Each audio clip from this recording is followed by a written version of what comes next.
día de hoy realizaremos nuestra cuarta práctica de laboratorio de elaboración de yogur griego.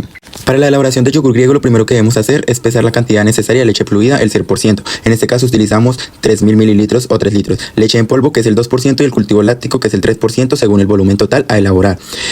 Lo que haremos será en un recipiente disolver completamente la leche en polvo en una pequeña porción de la leche fluida caliente a 40-50 grados Celsius para así poder evitar grumos y luego añadir el resto de la leche base. A continuación a nuestra leche base le aplicamos un tratamiento térmico, en este caso pasteurización, para eliminar las bacterias patógenas y otras que puedan afectar la conservación del producto. Se realiza elevando la temperatura de la leche hasta los 90 grados Celsius durante 5 minutos y luego la llevamos a enfriar hasta que alcance una temperatura de 40 a 45 grados Celsius. Después de llevar la leche a esta temperatura procedemos a sembrar nuestro cultivo láctico. En este caso adicionamos el yogur en una proporción del 3% como lo mencionaba anteriormente del cultivo con respecto a la cantidad total de leche. La leche se debe incubar a una temperatura interior entre 40 a 45 grados Celsius por un periodo de entre 3 y 6 horas. Luego de la incubación termina cuando la leche da punto de coágulo o esta forma una gel y no se observa suero. Pues si se presenta, quiere decir que se ha excedido de temperatura en la incubación o que hay contaminación o que se ha interrumpido el reposo necesario en la incubación. El momento óptimo para determinar la incubación es cuando la acidez está entre 75 y 85 grados Dormy. Una vez alcanzada la acidez deseada o la coagulación, retiramos el producto e lo introducimos inmediatamente en un refrigerador a 4 grados Celsius. El enfriamiento rápido detiene la fermentación, esto evitando que el yogur se vuelva excesivamente ácido y se produzca la sinéresis, que es la separación del suero. Dejamos el yogur en refrigeración por al menos 5 horas. Durante este tiempo la textura se vuelve más firme y el sabor se desarrolla completamente. Realizamos el proceso de decantación con ayuda de un lienzo y colado por el tiempo aproximadamente de 3 horas para dejar escurrir el suero en refrigeración hasta obtener la consistencia deseada. Luego ya envasamos y almacenamos en refrigeración a 4 grados Celsius. Porque es vital que la temperatura de la leche al momento de la incubación esté en el rango de 40 a 45 grados. Durante la elaboración del yogur griego, este rango de temperatura es fundamental porque es el ambiente ideal para el crecimiento de las bacterias lácticas, principalmente la Lactobacillus bulgari y la Streptococcus thermophilus. A esta temperatura las bacterias están activas y pueden fermentar la lactosa. Este ácido baja el pH y permite que las proteínas de la leche se coagulen, dando la textura y el sabor característico del yogur. Si la temperatura es más baja, la fermentación se hará muy lenta y incompleta, y el producto podría quedar líquido o con sabor extraño. En el cambio, si la temperatura es muy alta, las bacterias pueden morir y el cultivo no desarrolla correctamente.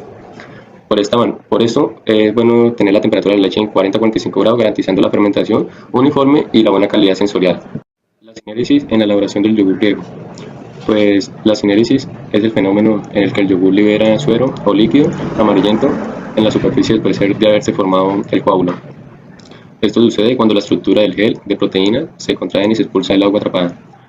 La sinéresis puede deberse a varios factores, como el exceso de la acidez durante la fermentación, también la baja cantidad de sólidos en la leche, una agitación brusca después de la incubación, también se puede dar por un enfriamiento inadecuado, lo cual para prevenirla se puede aplicar varias medidas. Una es la estandarización y el contenido de sólidos de la leche.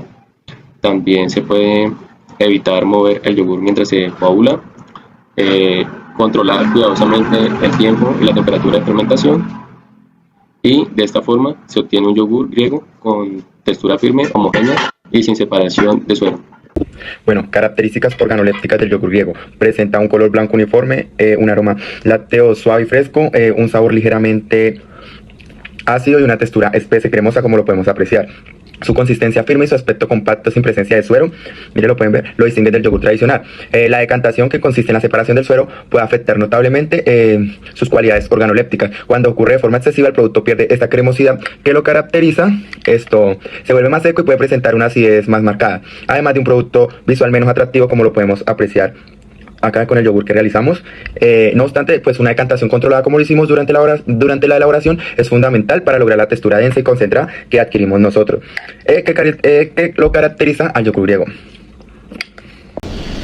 Cuando se calienta la leche a altas temperaturas, ocurren cambios estructurales en las proteínas del suero, principalmente en la lactoglobulina, que se desnaturaliza al romper los enlaces más débiles que mantienen su conformación. Esta proteína desnaturalizada interactúa con las micelas de caseína formando una red proteica más densa y cohesiva. Dichas interacciones incrementan la fuerza del gel ya que aumentan los puntos de unión entre las moléculas y atrapan una mayor cantidad de agua dentro de la matriz del yogur. La adición de leche en polvo contribuye a ese efecto porque aumenta sólidos totales y la concentración de caseínas, reforzando la estructura tridimensional y mejorando su viscosidad y estabilidad. Como consecuencia se reduce la sinéresis y pues esto en términos moleculares, el tratamiento térmico lo que nos da es una desnaturalización y una agregación proteica. Además las proteínas del suero pues se unen a las caseínas y eso forman una red más compacta, y el aumento de sólidos totales nos da lo que es un menor movimiento del agua libre. De este modo pues obtenemos un yogur griego con textura más firme, homogénea y sin separación de fase líquida. Fermentación del yogur. Las bacterias Streptococcus thermophilus y Lactobacillus bulgaricus trabajan en simbiosis. El Thermophilus inicia la fermentación rápidamente consumiendo lactosa y produciendo ácido láctico y compuestos estimulantes para Bulgaricus. Bulgaricus a su vez degrada las proteínas y libera péptidos que favorecen el crecimiento de Thermophilus. Ambas especies tienen su óptimo metabólico entre 40 y 45 grados centígrados, donde la actividad enzimática es máxima y la tasa de reproducción de ácido láctico sigue una cinética logarítmica acelerada. Durante este proceso el pH disminuye gradualmente desde 6.5 hasta 4.6, punto en el cual las micelas de caseína se desestabilizan y se forma el gel característico del yogur. Al enfriamiento de 4 grados centígrados, aquí se detiene la actividad metabólica de los organismos, estabilizando el pH y preservando la textura deseada. Si la fermentación se prolonga más allá del punto de coagulación, se presentan riesgos físico-químicos, pues entonces puede haber una sobreacidificación, o sea, un pH menor de 4.2, sinéresis, textura quebradiza o arenosa y pérdida del sabor suave. Riesgos microbiológicos, entonces las condiciones ácidas pueden permitir el crecimiento de microorganismos acidófilos, y pues esto deteriora lo que son levaduras, mojos y alteran la inocuidad del producto si no se refrigera adecuadamente. Entonces pues controlar el tiempo y la temperatura de fermentación asegura un equilibrio entre la acidez, la textura y la estabilidad microbiológica. El enfriamiento oportuno a 4 grados pues detiene la actividad bacteriana y preservando la calidad sensorial y sanitaria del yogur griego.